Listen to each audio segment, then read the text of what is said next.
كان بودنا أن يتمكن الأخ والأستاذ عبد الإله بن كيران من تشكيل الحكومة طبقا لتعيينه من قبل صاحب الجلالة الملك محمد السادس أيده الله غداة انتخابات 7 أكتوبر.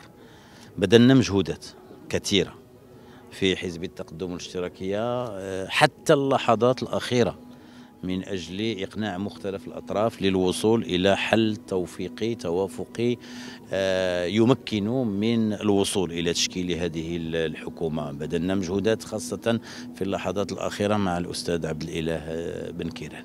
لم نتوصل إلى هذه النتيجة، ولم يتمكن الأستاذ عبد الإله بن كيران من تشكيل هذه الحكومة. الآن صدر بلاغ الديوان الملكي أسجل إيجابا أن صاحب الجلالة آثر في ذلك التأويل الإيجابي للدستور، وفضل الحل البديل الذي يحترم المنهجية الديمقراطية والدستور واحترام الإرادة الشعبية من خلال السعي إلى تعيين شخصية بديلة من حزب العدالة والتنمية.